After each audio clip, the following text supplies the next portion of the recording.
Now this next thing that I'm going to do is particularly useful if you don't play with a band, or if you find that you're having trouble hearing when the band changes.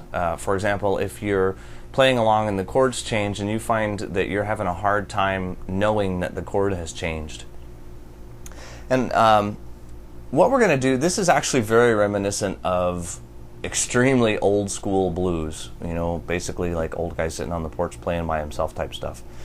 And what I want to use this for is to show you, first of all, about keeping your own time, keeping the beat for yourself, by yourself. No metronome, no band, no nothing. Everything is all about you, and that's a really, really important concept. And the second thing is, I want to show you just really how cut and paste this can be. There seems to be a lot of difficulty with that, you know, just pulling a lick out or taking a small phrase and putting it someplace else. So I've used this exercise many times with students, and it seems to work out really well. And I think it'll translate very well on the videos here. So I think this will be fun. So what I've done is I've put together 5 licks that are 2 beats long exactly. So they're very short. It might be a triplet group and a pair of eighth notes, or 2 sets of triplets, no more than 6 notes. Okay, because we can fit 2 sets of triplets in 2 beats. That's 6 notes. So these are all very small, very easy to play licks. And what I've done is I'm going to actually do this in the key of E to start with.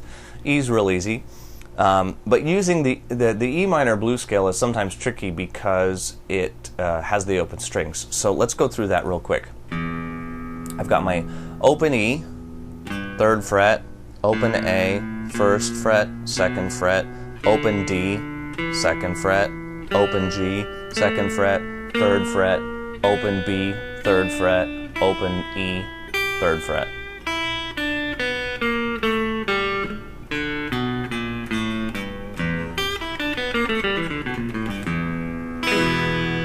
Okay, now chord-wise, I'm going to keep it very, very simple. E, open E. If you want to make it E7 or some E7 shape that you know, that's totally cool. But for my example, it's going to be E. My 4 chord, A. Nothing fancy. You can finger it with 3 fingers, with 1 finger. You want to make it an A7, knock yourself out. Okay, very simple. My B chord, open position B7. Again, nothing fancy, straight out B7. Want to make it a B in a bar chord or a B7 in a bar chord? Totally cool. Any of them will work. Okay? Now the first lick that I came up with is very simple. It goes triplet, 8th note. So I'm doing 3rd fret, open, 3rd fret, open, 3rd fret on the 2nd string. So it's 1, 2, 3, and 4, and. Okay?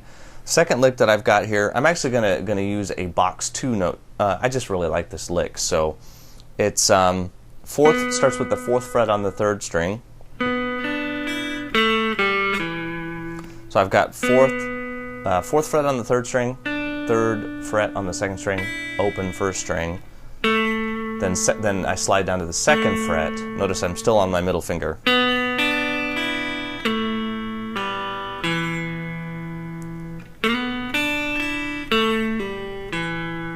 Now I do a pull off on the G string. You can pick it. And I might, in this example, at sometimes pick it, and sometimes I might pull it off. Either way, doesn't really matter. The 3rd lick, I'm going to use by the way, that last one, sorry, it's 2 sets of triplets. So it's 1, 2, and 3, and okay. The next one, then I put a bend in.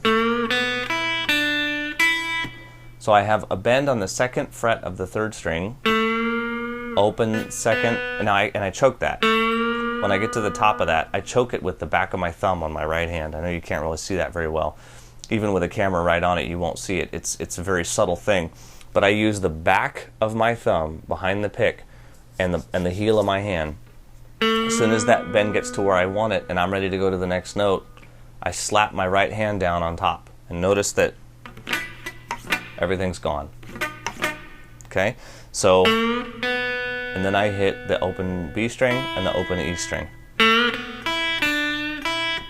Now you might see that I pull that third fret just a hair. You don't have to. It's just kind of a little bit of flair, I'll say, to give that just a little tug. Sometimes when you look in tab books and stuff, you'll see a bend that's a quarter step. And that's, if you actually just push on a note too hard, it'll bend at a quarter step. So don't worry about quarter. Anytime you see a bend that says a quarter step, ignore it. You don't have to do it. It just adds a little flair. And it's the kind of thing, it's just like vibrato. If you ignore it, when you get the licks down and you can play them, you'll do it quite naturally if that's what you want to hear. So it's just one of those techniques that you really should ignore, and it'll come in all by itself, just like vibrato. Okay, so if I put that lick in time, it's 1 and 2 and 3 and 4. Okay? The fourth lick I've got is very simple. It's on the second string, 3, open, 3, then the first string, open, 3, open. So 1, 2, and 3, and how's that for easy? No bends, no slides, no hammer-ons, nothing. Then last, the fifth lick that I came up with is again on the second string, 3, open, 3, but now I'm going to finish it off down on the third string with 2, open, and finally the root on the fourth string. So it's 1, 2, and 3, and so there's 5 licks, and believe me, all 5 of those are perfectly useful in an E blues. You can string them together any way you want. But what I'm going to do is I'm going to play both the rhythm and the lead. And I'm going to put it all together, and it's all going to be me, and I'm going to keep the beat, and I don't need anybody else. That's what I like about this. It's a really, really fantastic way to practice, and just to assimilate everything really well into yourself so that you can play it. So what I'm going to do is on beat 1 of each bar, I'm going to strum what chord I'm on. So on, being that this is going to be a 12-bar blues, I'm going to strum E, since I'm in the key of E, on the first beat of each of the first 4 bars. Bars 5 and 6, I'll strum A. 7 and 8, I'll strum E. 9, I'll strum B. 10, I'll strum A. 11, I'll strum E. And 12, I'll hit B. Now what I'm actually going to do is I'm going to throw in a little turnaround. You may remember that the last 2 bars are the turnaround. The turnaround that I'm going to use is actually right out of a group of like 20 turnarounds that I put together. And what it is it goes 1, 2, and 3, and 4, and 1, and 2, and okay. So it's once again right down here on the low strings. So I'm on the 2nd fret of the 4th string, pull on, open 4th string, 2nd and open on the 5th string, 3rd and open on the 6th string. So it's 1 and 2 and 3 and 4 and 1 and 2 and 3 and 4. Very, very simple. So now we can put it all together. So on beat 1, I'm going to hit the chord, E. On beats 2 and 3, I'm going to play one of my 2-beat licks. Now I'm just going to go through them in order. I'm going to go 1, 2, 3, 4, 5, 1, 2, 3, 4, 5.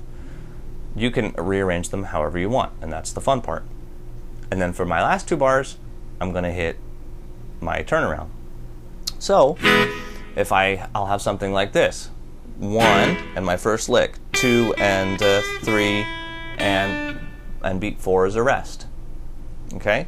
Then bar 2, 1, 2 and 3 and rest. E, 2 and 3 and rest.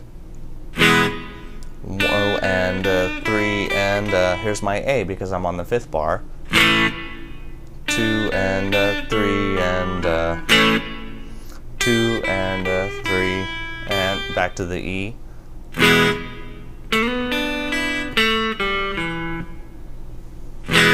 And 2 and a 3 and I'm at the B.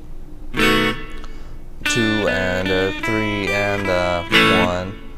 2 and a 3 and a 4 and a 1 and 2 and 3 and a 4 and a 1, 2 and a 3 and 4. Okay? Let me play that through. It's a little bit tricky if I try to count and play at the same time. Sometimes I make mistakes because I'm trying to read it and count it and do all these things at once. So I'm just going to play it through once. 1, 2, 3, 4. 1, 2 and a 3 and 4 and 1 and 2 and a 3 and a 4 and 1 and 2 and a 3 and 4 and 1 and 2 and a 3 and a 4 and a 1 and 2 and a 3 and a 4 and 1 and 2 and a 3 and 4 and 1 and 2 and a 3 and a 4 and 1 and 2 and a 3 and 4 and 1 and 2 and a 3 and a 4 and 1 and 2 and a 3 and a 4 and 1, 2 and 3 and a 4 and a 1 and 2 and a 3 and 4 and there you go. You've now put together your own blues song. So you have the call and response element, the call and the response. You have that fourth beat of rest is basically to help you kind of get your bearings. You could, as you get better at this, you can play through that. You can, as you get better at it, you can also choose to play through some of the downbeats. You know, I could go 1 and 2 and a 3 and a 4 and a 1 and a 2 and a 3 and 4 and a 1 and